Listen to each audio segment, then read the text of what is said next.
모든 사람들은 다 각자 자신은 잘 모르지만 두려워하는 대상과 공포스러운 일들이 있다, 이렇게 이야기를 합니다. 어떤 사람은 천둥 번개를 치는 것을 두려워하는 사람이 있는가 하면, 어떤 사람은 높은 곳에 올라가면은 공포를 느끼는 사람들이 있습니다. 여러분들이 살면은 나를 가장 무섭게 하고 공포스럽게 하는 것이 무엇인가 라는 것을 아는 사람도 있고 모르는 사람도 있을 것입니다. 어떤 분에게 무엇이 가장 두렵습니까? 라고 물었더니 이렇게 이야기합니다. 저는 제 집사람이 제일 무섭습니다. 말만 내면 나에게 혼내고 이렇게 해서 나는 우리 집 사람이 제일 무섭습니다, 이렇게 말하는 사람도 있더라라는 것입니다. 사람들은 미래에 대한 불안함 혹은 질병에 대한 두려움, 사업에 대한 실패, 농사에 대한 흉작, 그리고 학생들은 진학과 학교에 대한 그런 실패에 대한 두려움을 늘 가지고 있다, 이렇게 말을 할 수가 있습니다. 그런데 모든 사람들이 공통적으로 가지고 있는 두려움은 무엇일까? 그것은 바로 이 죽음에 대한 두려움입니다. 모든 사람들은 어떻게 될까라는 것을 생각하게 된다라는 것입니다. 이 두려움은 어디서 올까? 우리가 죄인이기 때문에 내가 죽고 난 뒤에 어떤 일들이 일어날까라는 그런 막연한 생각 때문에 사람들은 두려워하게 된다라는 것입니다. 내가 떳떳하고 의롭고 내가 지금 당장 죽어도 나는 하나님 앞에 부끄러움 없는 믿음의 삶을 살아가는 사람이라면 이 죽음에 대한 두려움이 우리에게 없을 것입니다. 그러나 지금 당장 내가 주님 앞에 선다면 나는 과연 무슨 말을 할 수 있을까? 이런 두려움을 가지고 우리가 살아갈 수밖에 없습니다. 그러나 우리에게 소망이 있는 것은 나는 죄를 짓고 살아가고 천국에 대한 것들을 바라보고 있지만 우리가 확신이 없는 우리들에게 확신을 주는 사건이 바로 예수님께서 이 땅에 오셔서 우리의 모든 죄를 다 담당하셨다라는 것입니다. 모든 인류의 죄를 다 짊어지시고 누구든지 예수님을 믿기만 하면 우리가 천국에 갈 수 있는 은혜를 주신 것, 이것이 우리에게 가장 큰 이 복인 줄 믿습니다. 죄에 대한 문제, 내 삶을 가장 두렵게 하고 공포스럽게 하는 이 지옥에 대한, 죽음에 대한 이 공포에 대한 것도 예수 그리스도의 십자가의 은혜로 우리는 대속함을 받아서 천국 백성으로, 믿음의 백성으로 살아갈 수가 있는 줄 믿습니다. 그런데 오늘 우리가 읽었던 이 이사야 43장에도 이스라엘 백성들은 큰 두려움에 그들은 빠져 있었습니다. 그들이 살면 얼마나 두려웠을까? 그들은 이 바빌론의 포로의 삶을 살아갈 때에 아무런 낙도 없었습니다. 70년 후에 하나님께서 너희들을 다시 이스라엘로 돌아가도록 만들 것이다 라고 이야기했음에도 불구하고 그들은 그것이 너무나 먼 이야기요, 막연한 이야기인 것처럼 느껴집니다. 하루하루 살아가는 모든 순간은 소망이 없는 삶이요, 내가 과연 하나님께서 약속하신 대로 내가 그때까지 살 수 있을까? 나는 고향으로 돌아간다를, 내 고향에서 나를 반겨주며 내가 옛날처럼 살아갈 수 있고 옛날처럼 회복될 수 있는 그런 환경이 주어질까? 사람들은 막연한 두려움에 대한 그런 어려움을 가지고 있었습니다.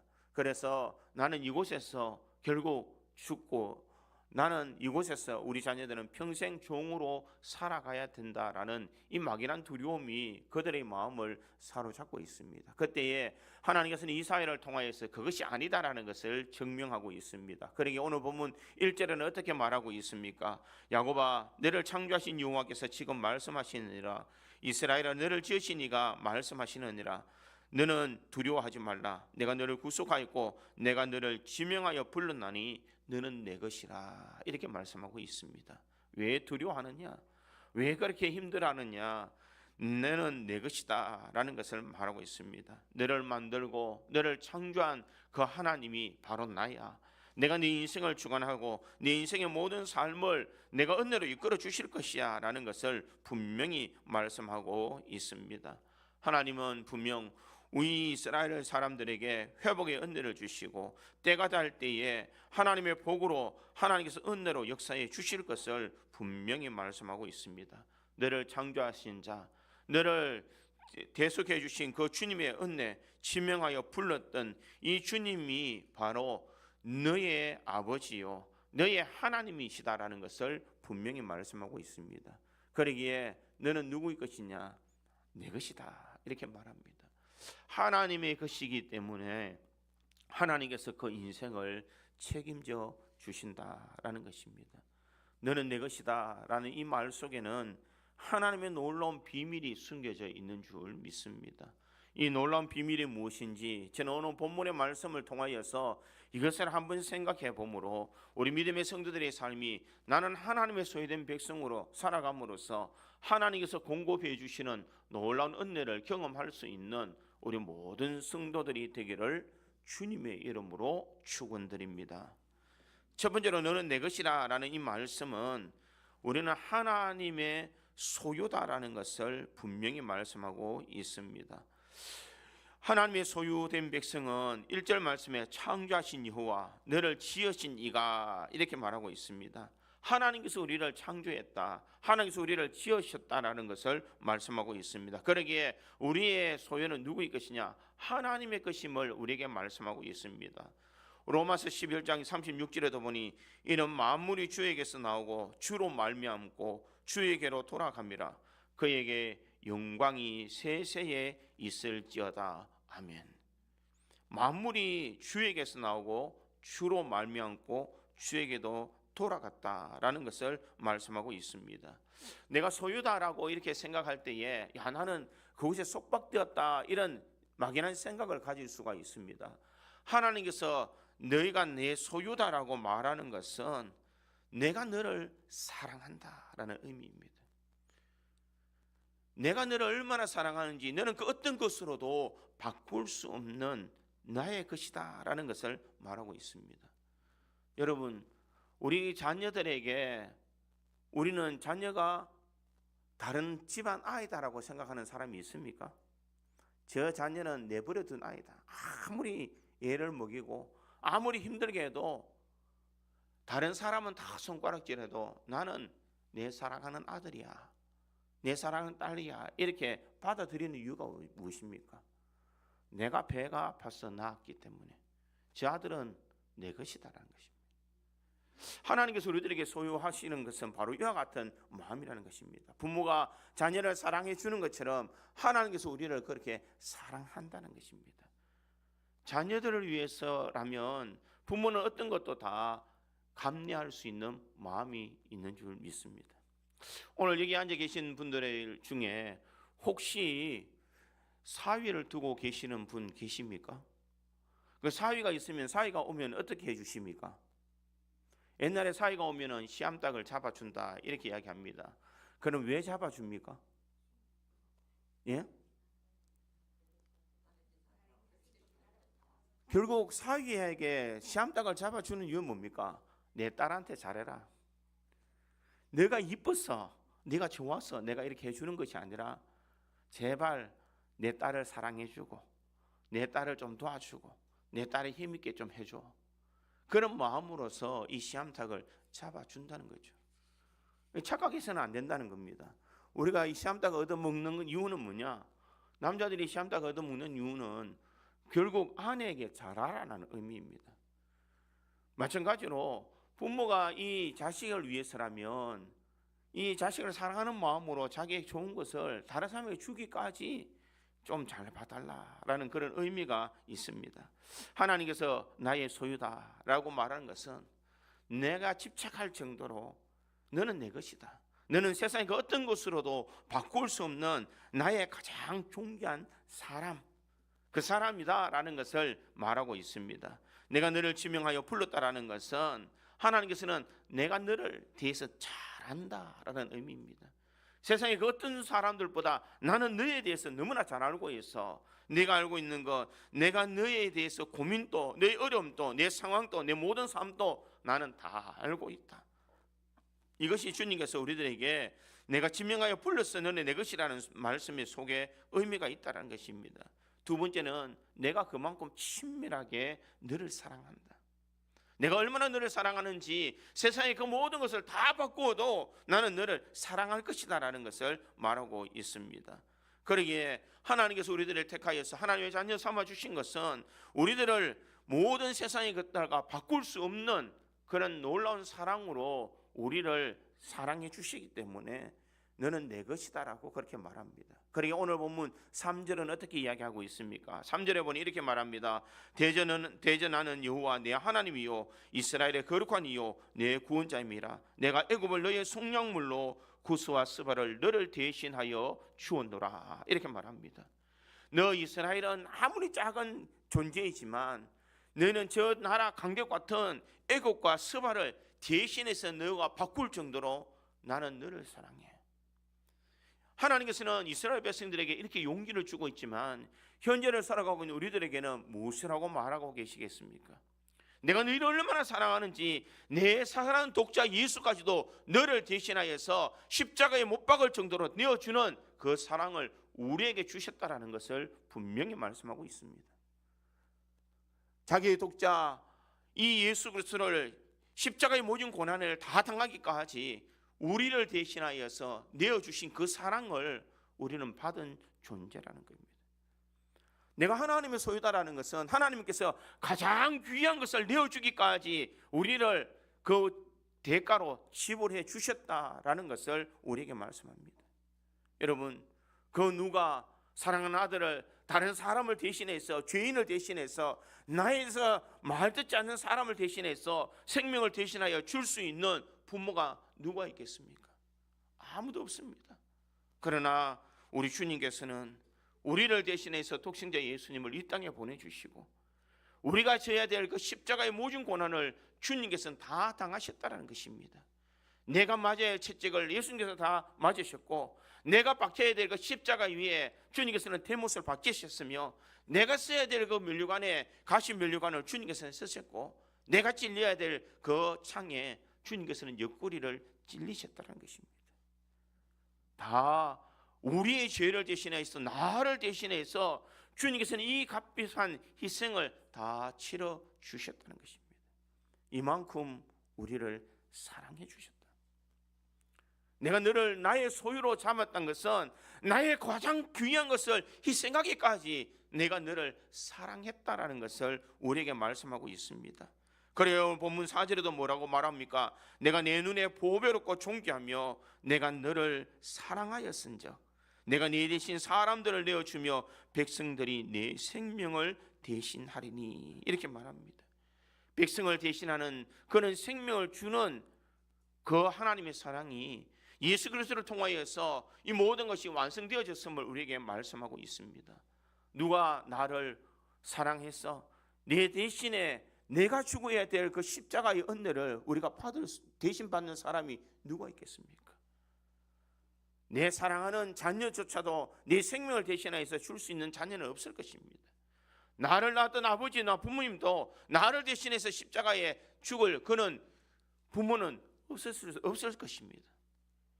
우리를 사랑해 주셔서 세상의 그 모든 것을 다 희생하시기까지 우리를 사랑해 주신 그 십자가의 놀라운 은혜, 하나님의 그 독생자 예수를 내어주신 그 놀라운 은혜를 우리가 받은 존재이기 때문에 우리는 하나님의 소유된 백성입니다. 우리를 만드셨고 우리를 지명하여 불러주셨을 뿐만 아니라 죄에 대한 모든 값을 다 치러 주었기 때문에 이제는 우리는 누구의 것이냐? 주님의 것이라는 것입니다. 내가 주님의 것이 아니라면 우리는 지옥에 갈 수밖에 없는 존재입니다. 그러나 주님은 우리를 불러서 왕같은 족속으로 제사장의 나라로 소유된 백성으로 살아갈 수 있는 은혜를 우리에게 주신 줄 믿습니다.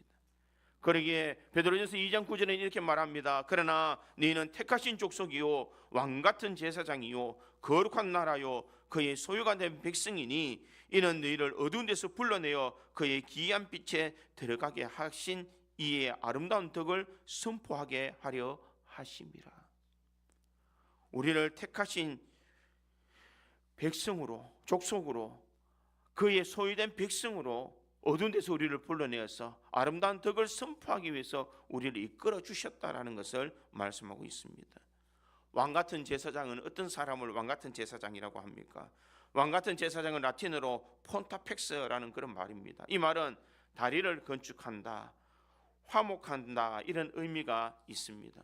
예수님의 역할이 무엇이냐? 예수님께서 이 땅에 오셔서 하나님과 우리 사이에 떨어져 있던 모든 것을 십자가로 연결시켜 주셨다는 것입니다. 예수님께서 이 땅에 오셔서 우리를 대신하여 죽으심으로 하나님과 우리 사이에 막혀있던 죄의 사함을 주님께서는 다 흘러 주셨다라는 것입니다. 그러기에 우리는 그 주님의 은혜 안에서 살아가는 존재인 줄 믿습니다.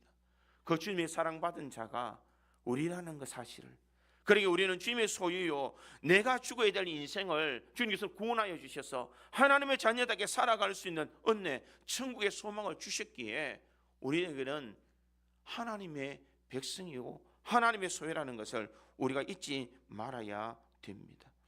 하나님의 소유된 백성, 그것은 하나님께서 특별하고 독특하게 우리를 사랑해 주셨던 하나님의 사랑이 있다는 것을 잊지 말아야 됩니다. 나의 소유된 백성이다 라는 말의 영어 표현은 하나님이 꽉 묶고 소유한 표현이 아니라 독특한 백성, 유별난 백성이라는 의미가 그 속에 있습니다. 이 말은 무엇이냐? 하나님께서 우리를 특별히 사랑해 주셔서 우리와 대화하는 존재다. 하나님께서 우리를 사랑하여서 하나님의 뜻과 마음을 같이 하는 사람이 하나님의 소유된 백성의 모습이다라는 것을 말하고 있습니다. 그러기에 우리 사랑하는 성도들은 하나님께서 나를 지명하여 불러주셨고 나를 하나님의 자녀 삼아주시며 하나님의 소유로 우리를 삼아주셨다는 것을 잊지 말아야 됩니다. 독생자 예수를 아낌없이 내어주시기까지 우리를 사랑해 주셔서 하나님의 소유로 우리를 만들어 주셨고, 그러기에 우리는 하나님의 소유이기 때문에 천국 백성으로 우리는 천국의 소망을 가지고 살아갈 수가 있다라는 것입니다. 그러기에 우리를 하나님의 사랑에서 끊을 수 있는 것은 아무것도 없는 줄 믿습니다. 내가 지금 당장 죽는 한이 있더라도 우리는 천국에 갈 수 있는 소망은 주님께서 우리의 모든 죄를 다 담당해 주셨기 때문이라는 것입니다. 그러기에 우리는 하나님의 소유된 백성이라는 것을 한순간도 놓치지 말고 이 주님의 자녀이기 때문에 독생자 예수님까지 보내주셔서 우리를 구원해 주신 그 놀라운 은혜를 날마다 마음에 되새기면서 주님, 나는 주님의 백성으로 나는 세상을 살아가지만 천국 백성으로 내가 살아가겠습니다.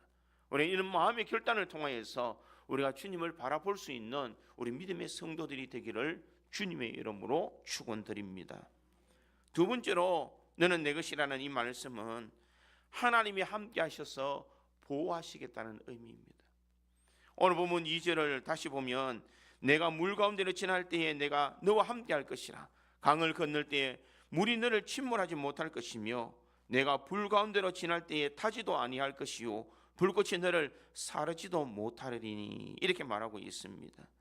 이것은 결국 하나님께서 너는 내 소유이기 때문에 너를 지켜준다, 내가 너와 함께 할 것이다, 보호해 주실 것이다 라는 것을 분명히 말씀하고 있습니다. 히브리서 13장 6절 하반절에 보니 내가 결코 너희를 버리지 아니하고 너희를 떠나지 아니하리라 이렇게 말씀하고 있습니다. 내가 너희를 버리지도 떠나지 않겠다. 삶에 힘드냐, 삶에 어려움이 있느냐, 삶에 고달픔이 있느냐, 그러나 내가 너희를 떠나지 않겠다. 이것이 바로 하나님의 소유된 백성으로 우리가 가져야 될 복인 줄 믿습니다. 하나님은 우리를 떠나지 아니하시는 하나님이십니다. 우리를 버리지 아니하시는 그 하나님이신 줄 믿습니다. 그러기에 그 하나님께서 우리를 붙들어 주시고 우리의 능력으로 이끌어 주시기에 우리는 주님 앞에 설 수가 있는 줄 믿습니다. 내가 물 가운데로 지날 때에 내가 너와 함께 할 것이다 라고 말하고 있습니다. 이 말씀은 이스라엘 백성들이 출애굽할 때에 이 홍해를 건널 때에 앞에는 홍해요, 뒤에는 이 애굽의 군대가 달려올 때에 그 홍해의 길을 누가 열어주셨느냐? 하나님께서 열어주셨다는 것입니다. 내가 물 가운데 지날 때에도 거기에서 너희를 보호해 줄 것이다. 내가 너와 함께 할 것이다. 뒤에는 애굽의 군대가 오더라도 내가 그 군대가 너희들을 침범하지 못하도록 그들을 막아줄 것이다 라는 것을 분명히 말씀하고 있습니다. 결국 시프론 바닷물이 애굽의 사람에게는 수장이 되었지만 이스라엘 백성들에게는 구원의 은혜를 얻을 수 있는 복을 주신 줄 믿습니다. 강을 건널 때에 물이 너를 침몰하지 못할 것이며 이렇게 말하고 있습니다. 이 말은 이 여호수아 3장에서 4장에 보면은 이스라엘 백성들이 요단강을 건널 때의 사건을 이야기하고 있습니다. 이스라엘 백성들이 이 요단강을 건널 때에 물이 범람하여서 그들은 건널 수가 없었습니다. 그럴 때 하나님께서는 이 이스라엘 백성들에게 먼저 너희들이 순결하라 이렇게 말합니다.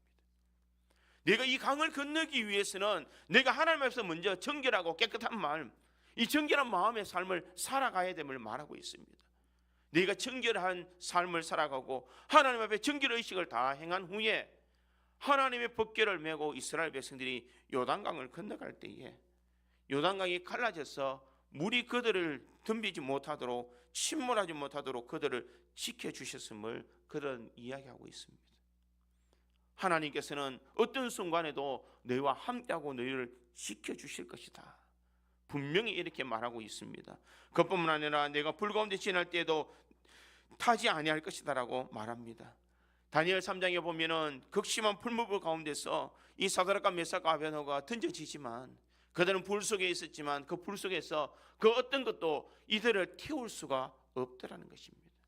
다니엘서에 보면은 3명의 사드락과 메삭과 아벤노고를 던졌지만 그 속에 불 속에 있는 풀무불 속에 있는 이 3사람은 3사람이 아니라 4사람이 있었다 이렇게 이야기합니다. 신학자들은 구약에 나타난 예수님이다라고 그렇게 증언하고 있습니다. 결국 무엇을 말할까? 아무리 세상의 것이 너희들을 위협하더라도 내가 너와 함께 할 때에는 너희가 보호될 것을 말씀하고 있습니다. 하나님이 너는 내 것이다. 이 말은 네가 정말 나의 소유라면 내가 너와 함께하여서 네가 세상의 그 어떤 것도 너를 침몰하지 못하도록 하나님께서 보호해 주시겠다라는 것을 말씀하고 있습니다. 사랑하는 성도 여러분, 아무리 세상의 것들이 우리를 침범한다 할지라도 우리 주님은 우리를 떠나지 않으시고 우리와 함께 주시는 줄 믿습니다. 언제나 그 주님께서는 우리와 함께 할 것이고 우리를 보호해 주실 것을 분명히 말씀해 주고 있습니다. 그러기에 믿음의 성도는 어느 곳에 가든지 주님이 우리와 함께 하심을 우리가 믿고 낙심하지 말아야 됩니다. 영국의 여자 선교사였던 글라데스 아일워드라는 사람이 있습니다. 그는 1930년도에 중국에서 선교 사역을 시작했습니다. 특별히 그는 중국에서 여성 해방을 위해서 여러 가지 일들을 많이 한 사람입니다. 중국에는 여성이 도망가지 못하도록 발을 조그맣게 만드는 전족을 행하는 것을 타파하기 위해서 열심히 그는 노력했습니다. 그가 이런 악스페이 운동을 전개하는 그 무렵에 일본이 침략하여서 청일 전쟁이 일어나게 됩니다. 이때에 그는 그 주변에 있는 가난하고 약한 사람들을 다 데리고 산으로 도망가서 이 아이들을 잘 돌보게 됩니다. 그런데 시간이 지나감에 따라서 먹을 것이 떨어지고 추위가 있으며 이 많은 아이들을 보살피기란 쉽지 않았다는 것입니다. 그는 이런 가운데서 낙심하며 절망하게 됩니다. 질병과 굶주림 그리고 죽어가는 아이들을 바라보면서 내가 할 수 없는 이 모든 현실 속에서 그가 낙심하고 있을 그때에 그 가운데 13살짜리 소녀가 이 선교사에게 다가왔습니다. 그리고 이렇게 이야기를 하더라는 것입니다. 선교사님, 모세는 홍해를 갈랐는데 왜 낙심하십니까? 모세가 믿는 하나님이 우리의 하나님이 아니십니까? 우리의 하나님은 살아계신 하나님이 아니십니까? 아이가 와서 이렇게 말할 때에 그는 큰 용기를 얻었다고 합니다. 홍해를 갈라주셨던 하나님, 그 하나님이 나의 하나님이라는 것, 그 하나님은 모세가 믿던 하나님은 지금도 나의 하나님이요 살아계신 하나님이라는 것을 그는 깨달았다라고 그렇게 말합니다. 이 소녀의 말에 크게 도전을 받고 일본 지휘관을 만나서 담판을 지어 그 아들을 살려내었고 수많은 아이들에게 선한 영향력을 끼쳤다라고 그렇게 이야기를 하고 있습니다. 사랑하는 성도 여러분, 과거의 하나님이 아니라는 것을 우리가 깨달아야 될 줄 믿습니다. 하나님께서 너는 내 것이다라고 말하는 것은 과거의 백성, 구약에 있는 이스라엘 백성들만을 이야기하는 것이 아니라는 것입니다. 현재를 살아가고 있는 우리들의 삶에도 주님께서는 분명 역사해 주시고 살아 인도해 주시는 주님이신 줄 믿습니다. 우리 하나님은 살아 계십니다. 그 하나님은 지금도 나와 함께 하시며 우리를 보호해 주시는 하나님이신 줄 믿습니다. 이것이 바로 하나님께서 너는 내 것이야 라고 말하는 것은 그 하나님은 과거의 하나님이 아니라 지금도 너는 내 것이라고 우리에게 분명히 말씀하고 있습니다. 그래, 내가 너를 보호해 줄 것이야. 내가 너를 지켜줄 것이야. 내가 너를 나의 아들로, 나의 자녀로 내가 삼아 주실 거야 라고 주님께서는 분명히 말씀하고 있는 줄 믿습니다. 내 인생의 삶에 조금 힘들고 어려움이 있어도 하나님 우리를 떠나지 아니하시라 내 삶을 은혜롭게 이끌어 주시는 분이신 줄 믿습니다. 페드레프스키라는 이 사람이 있습니다. 이 사람은 폴란드의 피아니스트입니다. 이 피아니스트였던 이 페트레프스키라는 이 사람이 어느 연주회에 가서 피아노를 착 치고 난 뒤에 많은 사람들에게 감명을 끼쳤습니다. 그런데 왠지 어느 아이 한 명이 나와서 자기가 연주하고 난 뒤에 피아노를 치는데 엉망으로 피아노를 치고 있습니다. 아이 주변에 있는 사람이 다 소리칩니다. 제발 저 아이가 치는 것을 멈추게 하라고. 저 아이가 누구 아이냐고 다 소리를 지르고 있을 그때에 이 페트레프스키라는 사람이 모든 사람을 조용히 시키고 그 아이 옆에 앉았습니다. 그 아이가 엉망으로 치는 이 피아노 옆에서 화음을 넣고 아름다운 곡을 함께 연주하고 있더라는 것입니다. 이 모든 광경을 바라볼 때 사람들은 다 감동을 받았습니다. 아이를 위해서 아이가 엉망으로 치는 피아노인 것처럼 보이지만 그 옆에서 좋은 화음을 넣어서 그의 아이가 치는 것이 아름다운 화음으로 들릴 수 있도록 만들었다는 것. 이것이 어떻게 보면 우리 인생의 삶에서 우리와 함께 하시는 하나님의 모습인 줄 믿습니다. 내가 아무리 하려고 해도 우리 인생에 불협화음이 있을 수밖에 없는 인생입니다. 그러나 보이지 않는 하나님은 나는 느끼지 못하지만 내 뒤에서 나와 함께 내 인생을 연주해주고 계신 분이 우리 주님이신 줄 믿습니다. 나는 내 인생을 멋대로 살아가는 것처럼 보이지만 하나님께서 보이지 않는 곳에서 우리와 함께 하셔서 내 인생을 가장 값지고 보배롭게 살아갈 수 있도록 우리 뒤에서 함께 연주해주며 아름다운 소리를 낼 수 있도록 우리를 만들어 주시는 분이 우리 주님이신 줄 믿습니다. 너는 내 것이다 라는 것은 네 인생을 어떻게 살아도 나는 너와 함께 할 거야. 내 인생에 어떤 문제가 있더라도 나는 너를 떠나지 않을 것이야. 내 인생의 모든 순간순간마다 내가 함께해서 내 인생을 가장 아름답고 존귀하게 내가 만들어 줄 것이야. 이것이 바로 주님께서 우리들에게 하시는 너는 내 것이라는 이 메시지 속에 있는 말씀인 줄 믿습니다. 내 인생 다 되었다. 나는 더 이상 소망이 없다. 나는 할 것이 없다라고 생각하는 그 순간 주님은 우리 뒤에서 우리에게 손을 잡아주시고 우리를 보호해 주시며 우리의 인생을 가장 아름답게 살아갈 수 있도록 인도해 주시는 분이신 줄 믿습니다. 그러기에 너는 내 것이다. 이 말은 하나님은 나를 보호해 주시고 나를 인도해 주시는 분이시라는 것을 늘 기억하고 그 주님과 함께 우리 인생을 아름답게 세워나갈 수 있는 우리 구주 장로교회의 모든 성도들이 되기를 주님의 이름으로 축원드립니다. 세 번째로 너는 내 것이라 라는 이 말씀은 우리가 하나님의 영광을 위해서 이제는 살아야 됨을 말하고 있습니다. 오늘 보면 7절에 있는 말씀을 어떻게 보면 내 이름으로 불려지는 모든 자고 내가 내 영광을 위하여 창조한 자를 오게 하라. 그를 내가 지었고 그를 내가 만들었느니라. 이렇게 말씀하고 있습니다. 하나님께서 내 이름으로 불려지는 모든 자 곧 내가 내 영광을 위하여 창조한 자를 오게 하라 라고 그렇게 말합니다. 사람의 창조된 목적이 무엇입니까? 하나님의 영광을 위해서 살아가도록 이제는 나를 위한 인생이 아니라 너는 내 것이다 라는 것은 내 소유이기 때문에 이제는 내 멋대로 살아가는 인생이 아니라 하나님이 원하시는 삶을 살아야 됨을 우리에게 말씀하고 있다는 것입니다. 하나님이 주인이시고 하나님이 내 인생의 주권자이기 때문에 이제는 내가 내 인생의 삶을 살아가는 것이 아니라 주님께서 원하시는 대로 주님이 기쁨이 되는 삶을 우리는 살아가야 됨을 우리에게 말씀하고 있습니다. 사람들은 자신이 소신껏 간다라고 이야기합니다. 내가 잘 살아가는 모든 삶은 내 소신이 있기 때문이다라고 이야기를 합니다. 그러나 하나님께서 우리들에게 요구하시는 삶은 이제는 너를 위한 인생이 아니야. 네 생명을 내가 값으로 샀어. 네 생명, 네가 살아가는 모든 순간순간은 내가 엄청난 대가를 지불하고 너를 샀기 때문에 너는 이제 내 것이기 때문에 나의 영광을 위해서 살아야 된다라는 것을 말하고 있습니다. 사랑하는 성도 여러분, 우리 예수님께서 이 땅에 오셔서 우리의 모든 죄를 다 짊어지시고 십자가를 지셨습니다. 우리의 모든 죄를 다 대속해 주셨다라는 것입니다.